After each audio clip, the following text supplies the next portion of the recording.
So, welcome to the show, Mr. Bruce Gandy. Bruce, how are you, sir? I'm fantastic. I'm fantastic today. I'm home. I get it right out on the open right now. This is my last day of quarantine, which has gone on for almost a month now.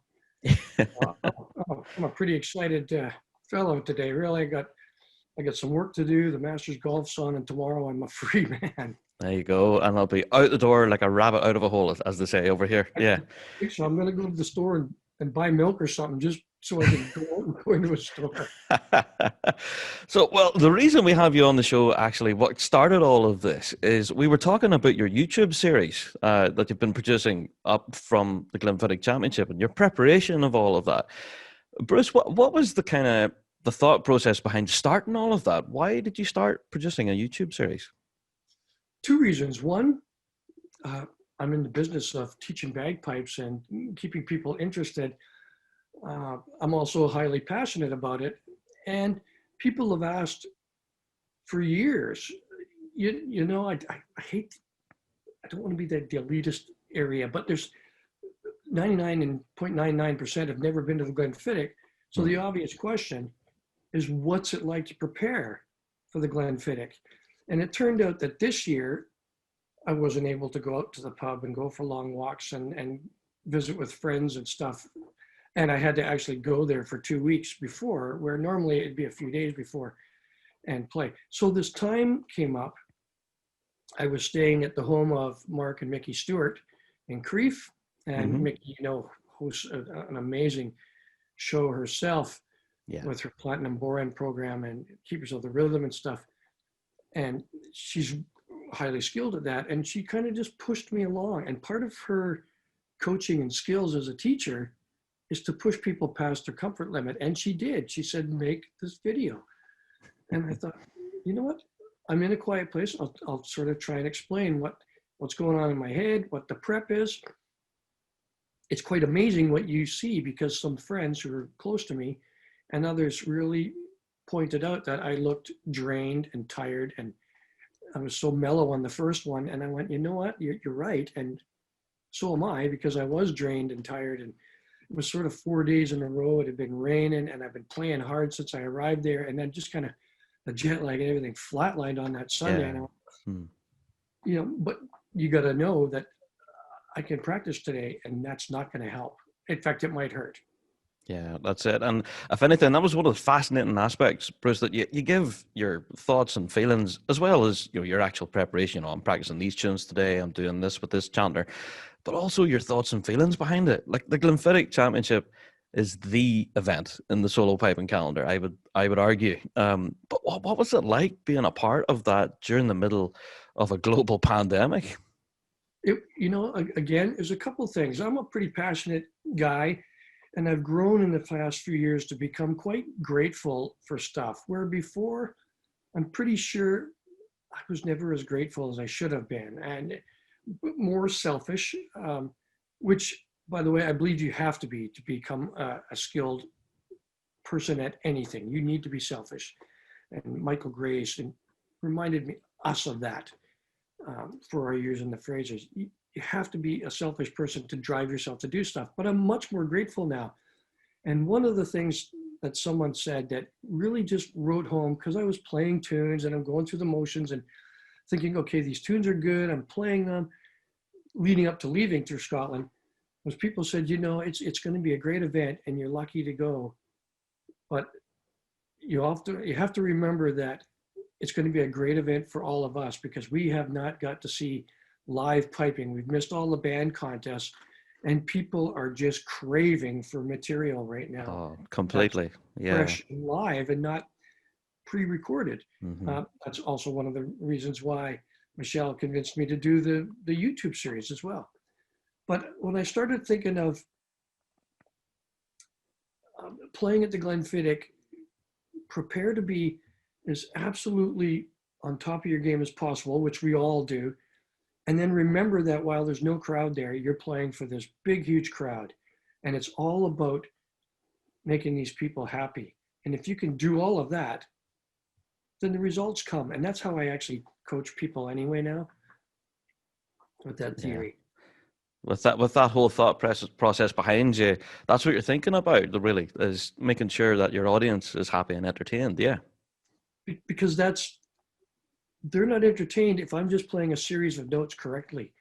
This digital sort of performance, that's not in my interest packet. I don't have enough years left to just play perfect. I need to play, I didn't play perfect at the Glenfiddich, but I really enjoyed playing this year because I felt like I was inside what I was doing. And that's really the main goal. I go back to the room and go, darn, you should have done this. You should have done that. You should have, could have. There's lots of that. Yeah. Mm-hmm. And it happens or it doesn't happen. But I'm conscious of the group because playing inside a big empty shell is also really difficult to do. Well, that's what I was going to ask you. Like from previous Glenfiddich events, it's bound to have been completely different. Arrangements on the day seem to be pretty strict with social distancing and all of that. How did you find walking into an empty hall, essentially? Well, I'm going to tell you two things, Red. Excuse me. First of all, it was strange at the beginning walking in because you're used to seeing people. And I always find from a guy traveling from North America, it's nice to have some of your admirers come up and say, good luck. Great to come and hear you play. Kind of puts you in a good mood. Yeah. There's that. But when we got into that event, there's the 10 of us and a couple of stewards and, well, we didn't see the judges actually. So you get there and it's just, okay, guys, we're going to do something. And it was almost like a rehearsal where we were all going to do our part. Yeah. And I mean, the draw was made under strict protocol rules, which is why everyone played the same both times. Yeah. Now, being ninth on, you could say that's quite an advantage. And I would say it is certainly somewhat of an advantage.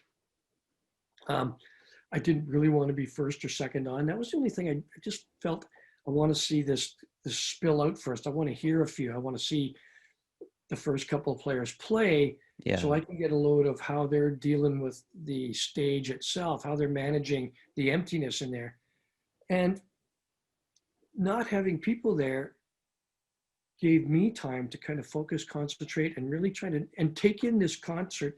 And I sat listening. I heard the first 5 players before I went to lunch and got ready myself. And I thought, oh man, this is good in here. This room is so fantastic. And I'm really lucky getting to hear this because of my draw. So it was almost like when you weren't actually on the stage, it wasn't a big deal that the people were there. In fact, it was easy. I could have sat in any one of the few chairs that were there, spaced out, and listened to people that I want. Empty, yes. The other thing is during your lunch and other times when you're trying to maybe start getting your mental focus on your tune, your draw's coming up, you should start getting ready. What should I do? In the old days, should I go for a smoke now or not? And, things like that. But I didn't have people bothering me with that. So I was pretty clear mind of when I wanted to go, when it was going to start. We knew there wasn't going to really be delays because everything was just running like perfect clockwork. It was set up that way. No, that was incredible to see how well ran it was. It was so on time, you can nearly set your watch by it. It was fixed up that way. The stewards were fantastic. None of us had delays in when we could get started. So we really didn't have any delays on when to go on the stage. You just have that minute where they call you and go, okay, he's in the end of the Pubert or whatever. And you go, okay, geez. And you got to stop and put your jacket on and mop your head and put your hat on and get ready. Then, okay, I need to double check my pipes because I hopefully don't want to tune them too much out there and blow your way down. And Angus and I were the furthest away. So we had a little farther walk. Not that that's a disadvantage, but it did slow things down just a tiny bit, but it was brilliant to be there. It's just, it's one of those things I realized this year without all the people watching, I'm truly one of the lucky people. There you go. And honestly, even from tuning in at home, I have to admit, I watched the entire thing twice. I watched it live as it was broadcast, and then I thought, I want to see this again. And I actually ended up watching it twice. But I'm sure being there in person, there's nothing beats it. Has to be something about that atmosphere there at Blair Castle, that there's something in the air. Yes. I'm a big, long time fan of visualization, and I work at that because it just puts me in a better space. It puts me in a slightly less nervous space, you know, because I got demons like everyone does, you know, but it's really come to light over the last sort of 8 or 9 years that I have to deal with anxiety, and that's hard. And I don't know if it makes my nervous problems worse than your nervous problems, but it does make my ability to handle them a little different. And I have to do that. So I get into this visualization stuff, and you know, I practiced for the 2 weeks with a giant poster of the Great Hall. Oh, And you can wow. actually see, you Yeah. can see behind me, I have a postcard of it up here. I just keep it because it's not, but right in between the two banners there, that's a Yeah. Great Hall. And I look at that and I'm like, be there. So I'm not in this room here sometimes. And when I get into those rooms, I sometimes say, get back into this room, because it's a way of reversal of the psychology. And you can almost feel your heart rate coming down sometimes. So I practice that a lot. When they picked Lament for the Children in the final tuning room, I remembered that was the tune I played after my mom passed away. Well, not that I remember, I re-remembered it. And I played it at the Bay Street Armories in Victoria in the officers' mess. And there was a lot of people there that night who came to the Pipers Club, and others that knew because I was there that I was going to play a bit, so they came down. And I'm playing this tune that I wasn't really, when I started, I wasn't 100% sure I'd be able to make it that night. But there were so many people that were just going like this or smiling or just really loving the tune. And it was quite close quarters. That vision was really sharp. And so I don't know that I did that much during the play, but when I was tuning up and looking out there, I was trying to put that room into my head to get into that super cool play for the love of it moment. Yeah, yeah. Oh, that's fantastic. I love hearing that, you know. And when players such as yourself, you know, you talk about what you're actually thinking about whilst you're playing, you can actually bring that emotion through your playing, I feel. You know, you can actually hear it in the music, you know? I believe that. You know, I learned that in my book. You know, I learned it as a kid watching.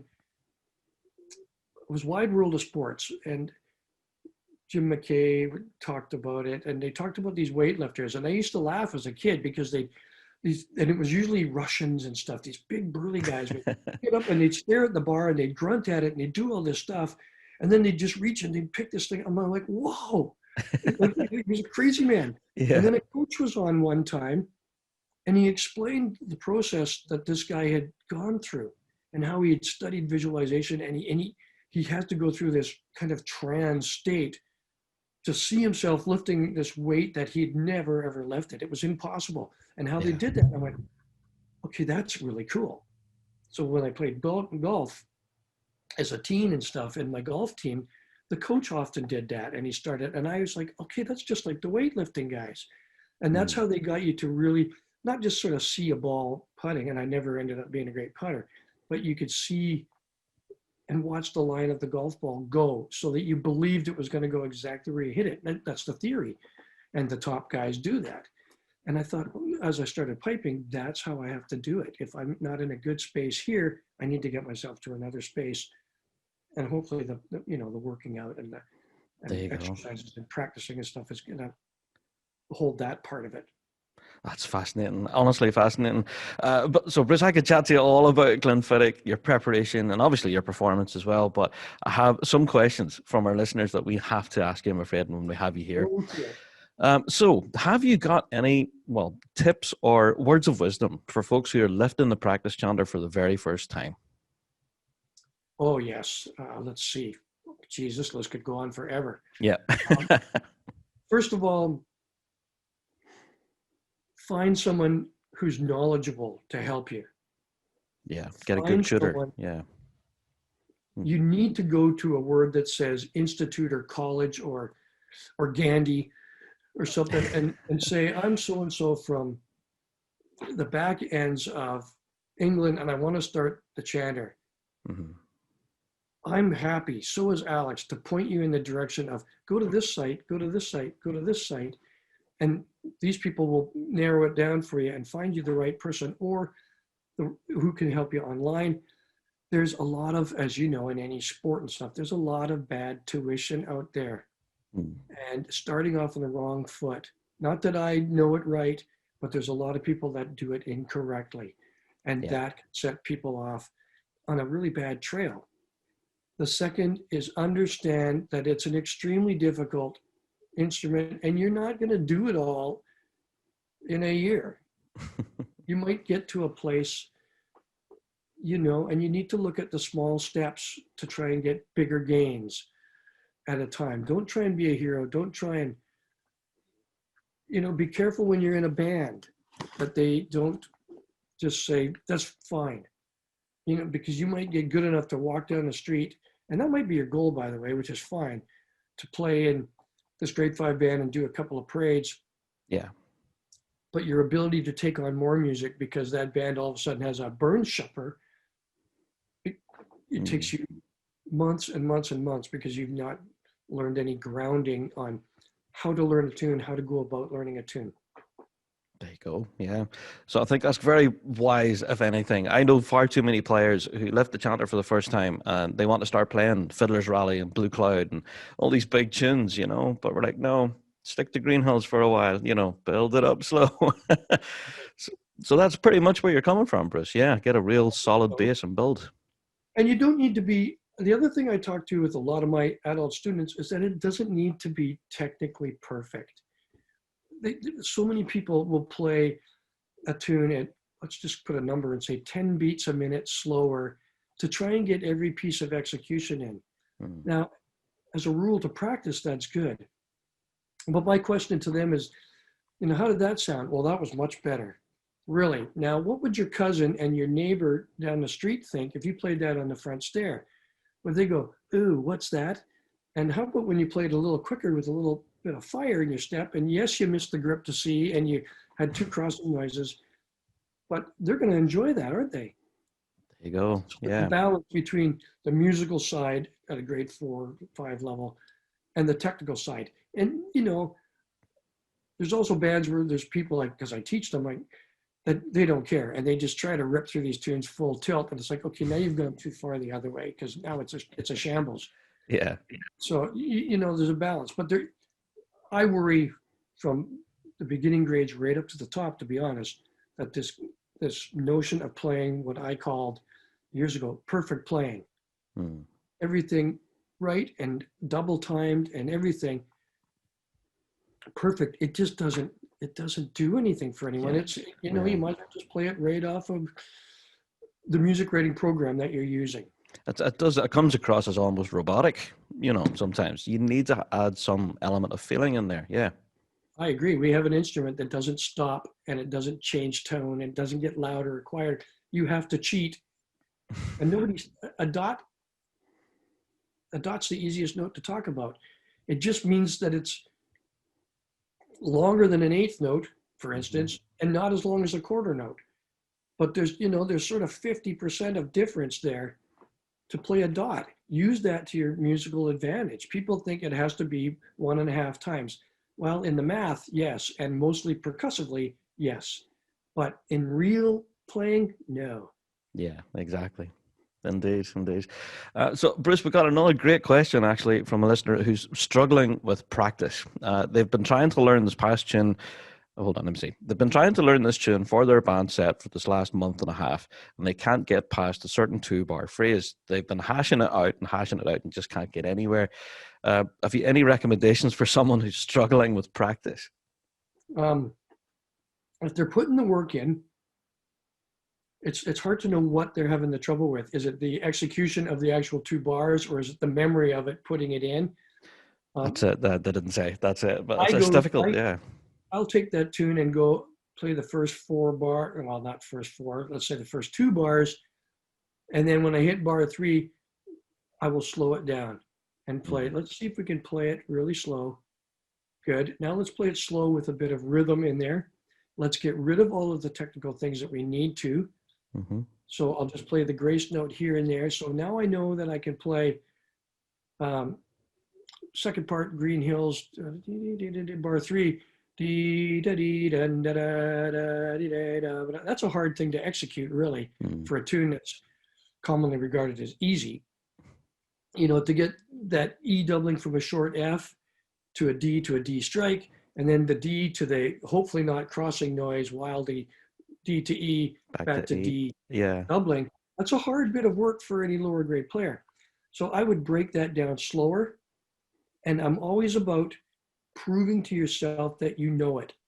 So even if you have to go at half the speed, first of all, the other thing I tell my adults is listen to the band down the street that's coming up in the parade. Do you hear all the doublings and the grips? No.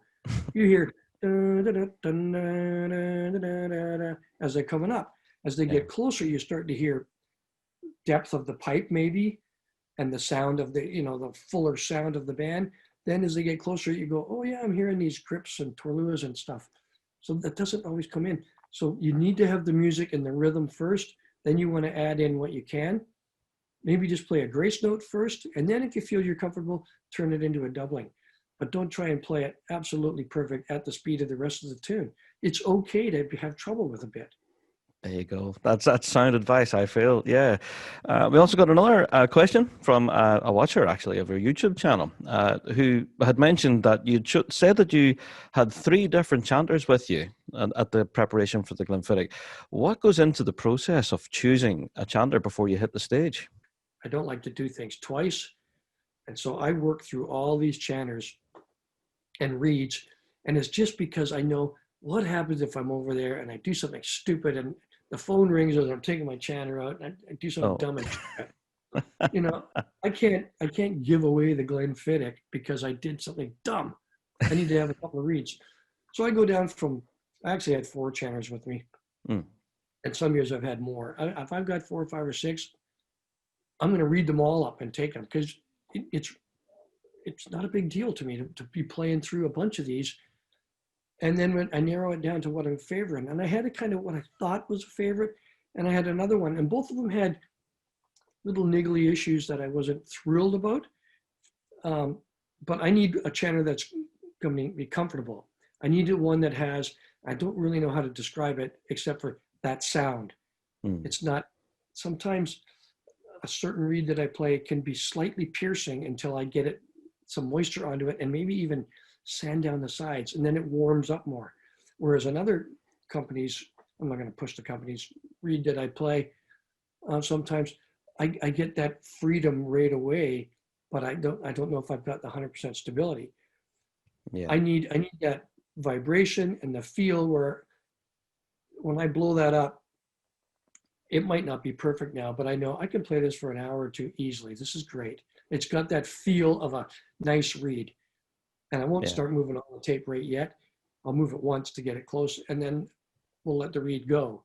But it feels like I can compete on that in a month, 2 months, 6 months, hopefully, or a reed that, you know, I just don't know how those guys make reeds last for 2 and 3 years. I've never had that ability. No. And it's got to have a good top hand and a Pubert G for me. But if I don't have a good Pubert G, you know, even sometimes I've tried and went, geez, I'm not sure. I just finally take it and I'll go, and I'll bust it. Wow. And stops me continuing to try something that I'm in my back of my head. I'm like, you're never going to play that anyway. What are you doing?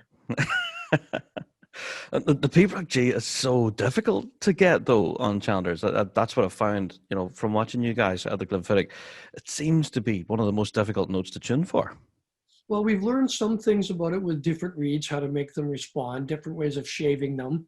For instance, shaving through some of that hard line on a ridge reed can help the Pubert G to vibrate in the sound box there.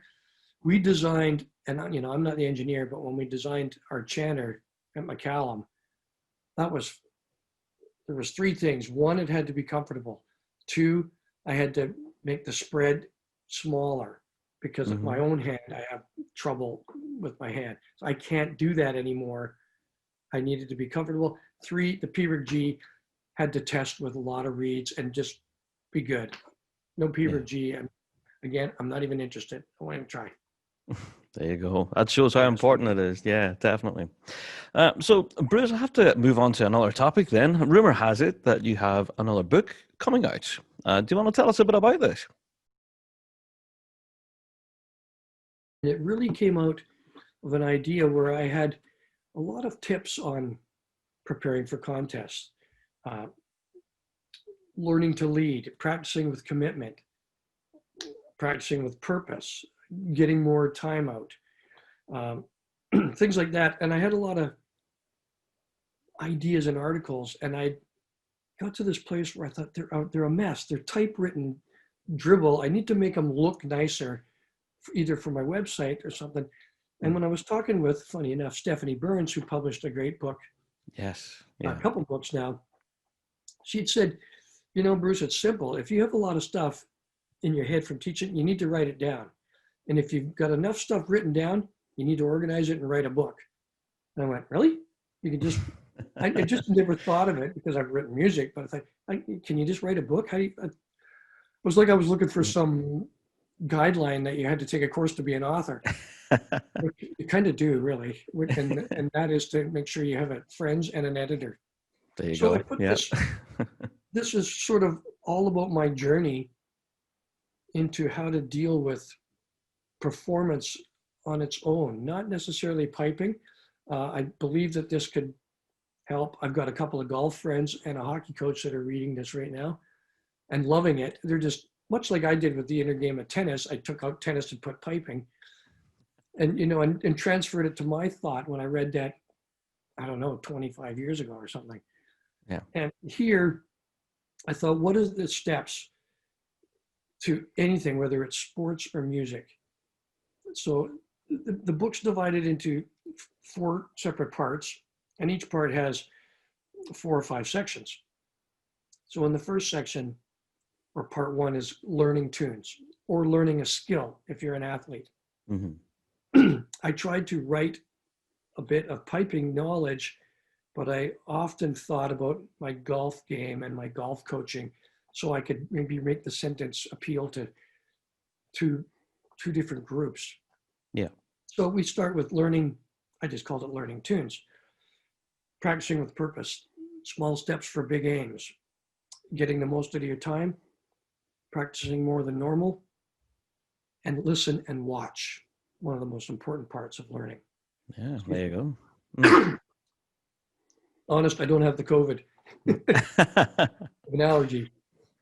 It goes into and that's what I think. We get handed some music. The first thing we do is we scan it. We start figuring out what it's going to do, where it might happen, how we're going to learn it. We start playing through sight reading, and it's all just kind of getting the tune going. Then we move on to the next stage, which is rehearsal. And this is something that people are not that good at, generally speaking, because they don't know how. And one part of that is practicing with commitment. You need commitment to what you're doing. Love what you do.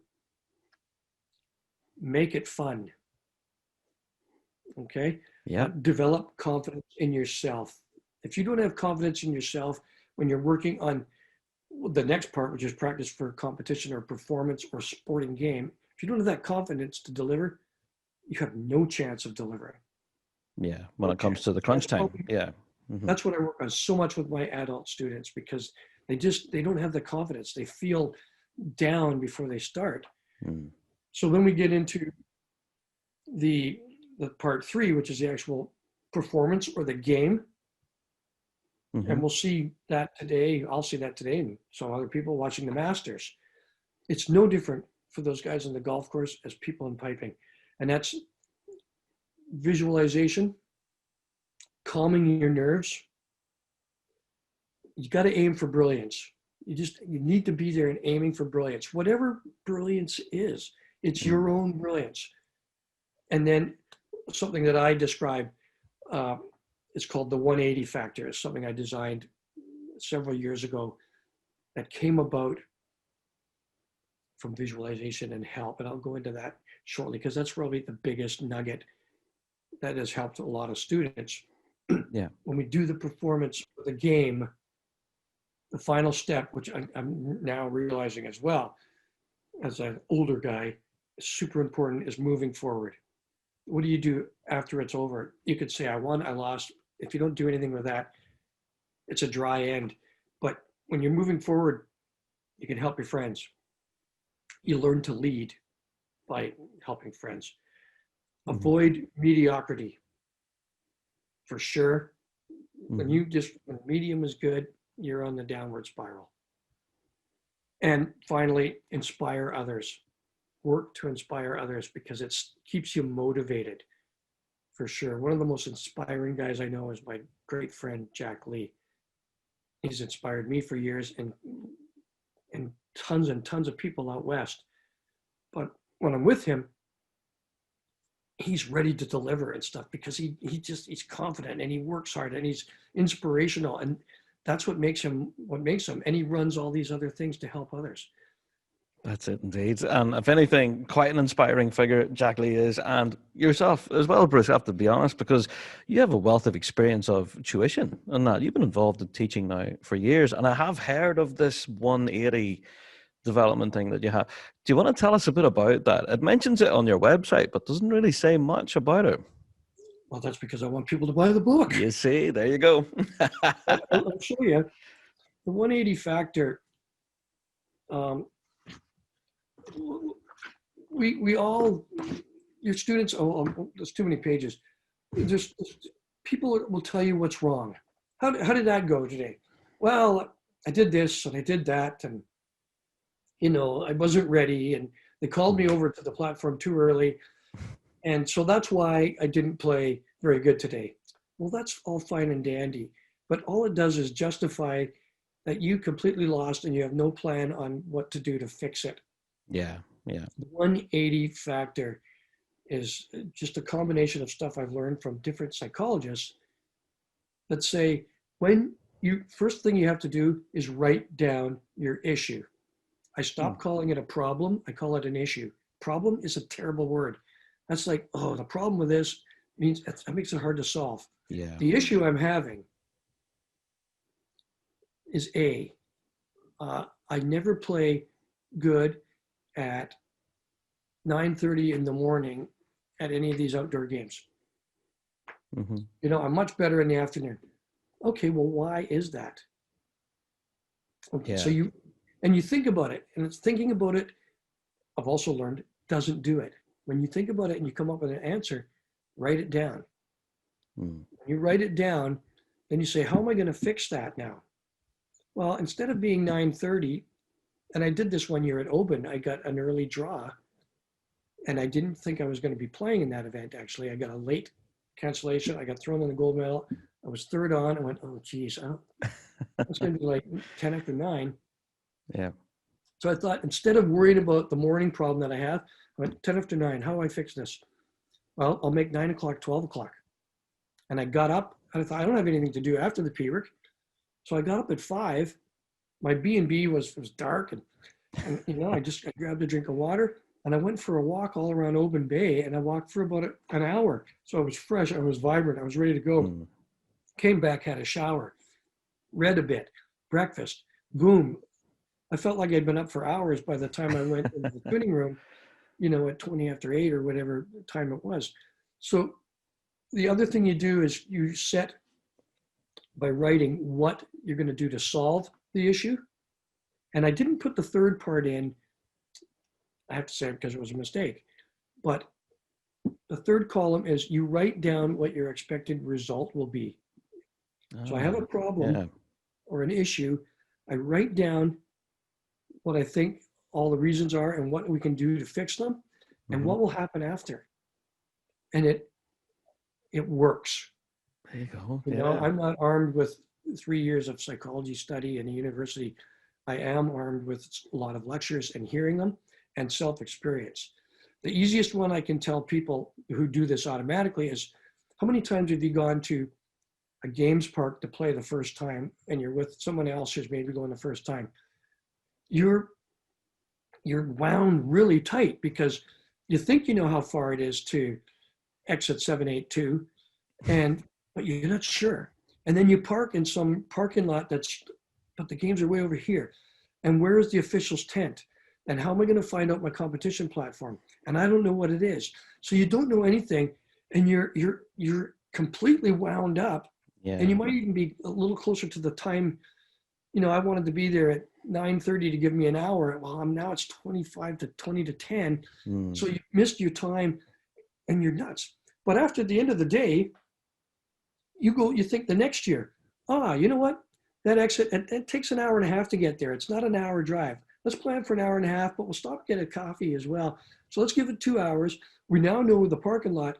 You remember the parking lot over there? Yeah, and you have to walk way over there. So you know it all. So you're like boom, boom, boom, boom. The second time you go to a games park to play, you could be second on the march starting at 8:30, but that second year that you do that event is monumentally easier than the first year you did it.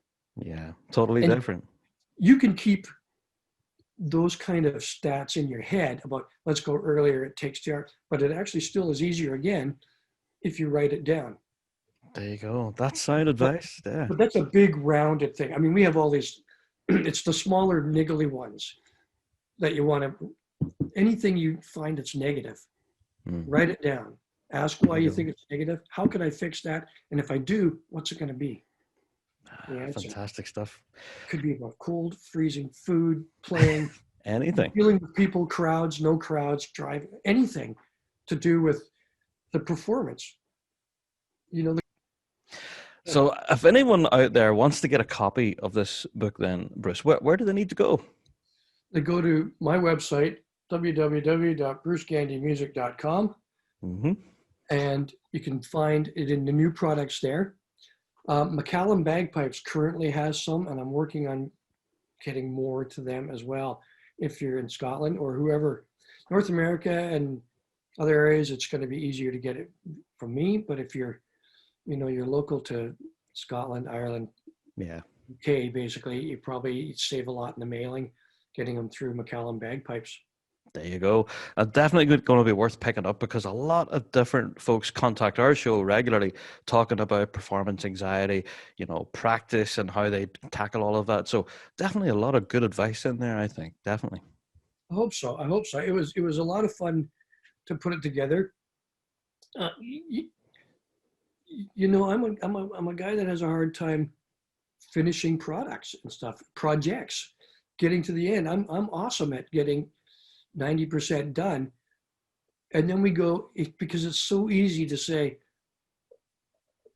it'll be better when I fix that later, but it's all right because you don't have to sort of admit failure of the project, which is what happens with a lot of people who are going to compete.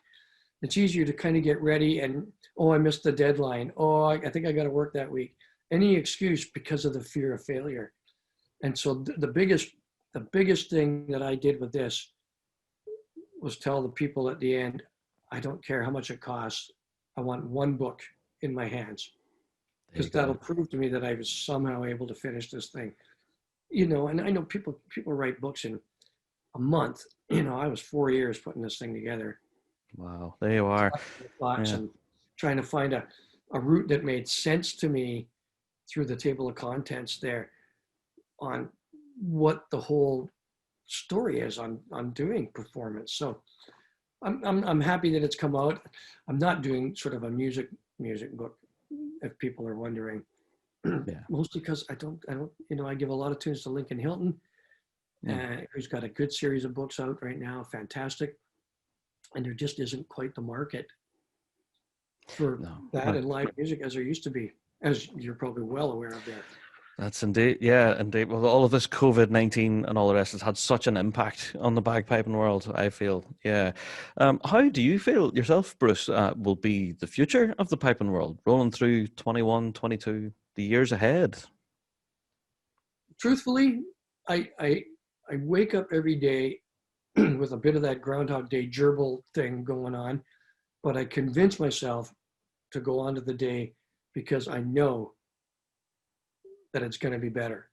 Yeah. And I have to instill that belief in my head. I could be 100% frontline cheerleader for Pfizer or Johnson & Johnson or whoever it is to get this vaccine out and let's get it going, whatever. Because, I'm not a doctor, I'm not anything like that, but I'm convinced that they're not going to give it to people if it's dangerous. Yeah. It might not work the first one, but it's going to help a bunch and they're going to get it better and they're going to get it better. I wouldn't be a I'm not a betting man. I wouldn't bet on the Worlds next year. And Yeah, that's it. We had talked about that on the show before about international travel, even for the World Championships, could be incredibly difficult next year. yeah, we talked about this a little when it was over a couple of weeks back. Mm. And we thought, if we look at Oban, there's a lot of venues in that town that they could maybe get, and they could restrict the contest, and they could have the senior events at Oban going by, the Pubert's in this building, and so and so's in that building. Yeah, yeah. And just be a little more careful with everything. And we even suggested for Inverness that the Piping Center and RSAMD take on the Northern Meeting for a year. Mm-hmm. And you've got two venues, and maybe Inverness needs to run for 4 days to get all the events. Mm-hmm. But that would be individuals traveling over, and you could do that provided they get rid of the 2-week thing. If we just have to be careful with distancing and you can't have the crowds, then I think it can happen. If Oban is on and Inverness is on, and we have to go for 2 weeks prior, I'll be there. There you go. Because it's too important, these contests. And also, you know what? Be honest, I don't have that many tickets left for those big events compared to someone who's 25 or 30. I think you have plenty more years of great piping ahead of you, Bruce, I'm sure. Well, I hope so. But you never know. And it's too important, and I don't want to miss it. But I have to believe that things are going to get better. Yeah. And also, this is my highly selfish mood, is that I do not want to finish my piping career and my working career stuck at home where I can barely go out. That's not life. And plus, I'm a big fan of golf, as I may have mentioned.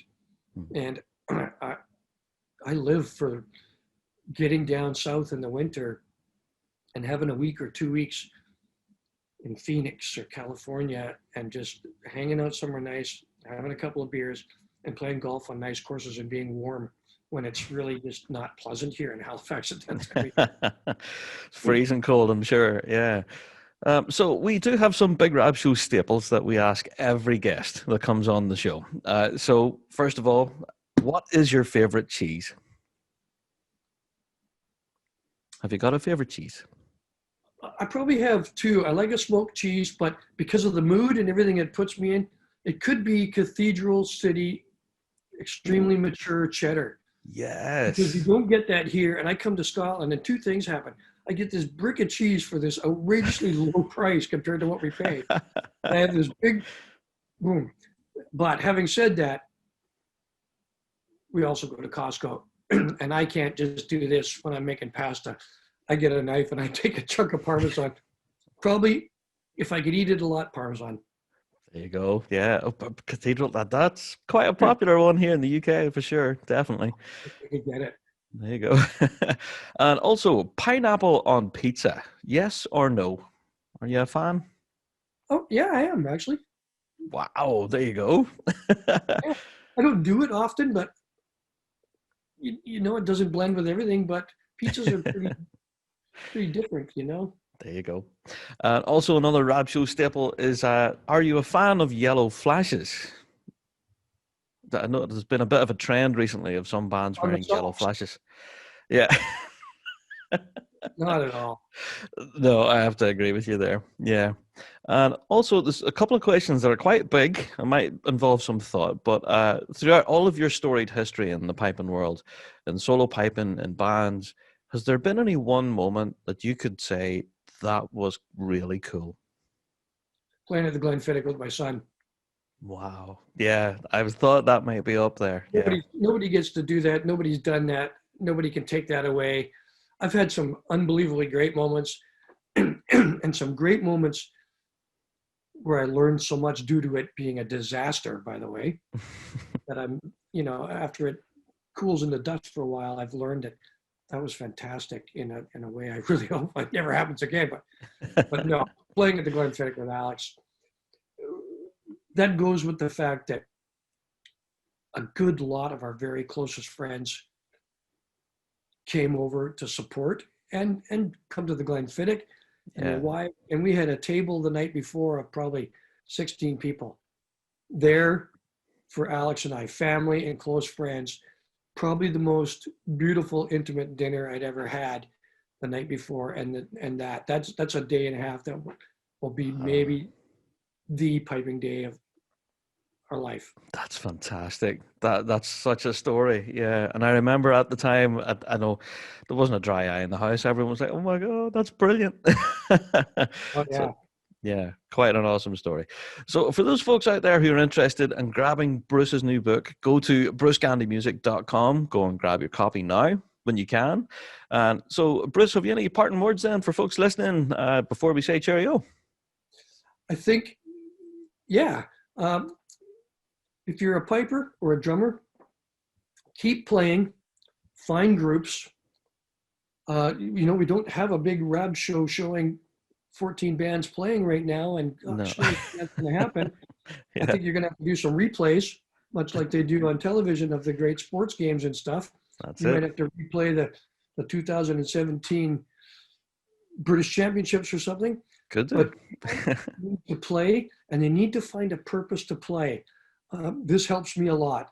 I invent a gig or I try to get a gig. I can speak piping, it's easier. Get out to an old folks home and play for them. They're worse off than we are right now. If you can't, phone them up and ask if you can play in the parking lot. A couple of pipers and a drummer, let them all know to come out in their balconies to watch. Not because it's doing good, it keeps piping going. I find if you just, when you're just playing and you go into a lesson and then you play and you don't have any place to showcase it, it's fine. And go out there and play and understand that it's not the gold medal. Just do it as good as you can and make it musical and rhythmical. And if it's a bit cold and you miss 14 tackums, nobody cares. They want to hear some music. Keep the music going before, and do not let this beast of a disease defeat us. Yeah, 100%, Bruce. I couldn't agree more. And I have to say a huge, huge thank you from myself, for the rest of us in the Rab Show team, and everyone listening right now. Thank you for all of your amazing music at this year's Glymphatic and countless years of incredible music, and for taking time to chat to us. Thank you very much, Bruce.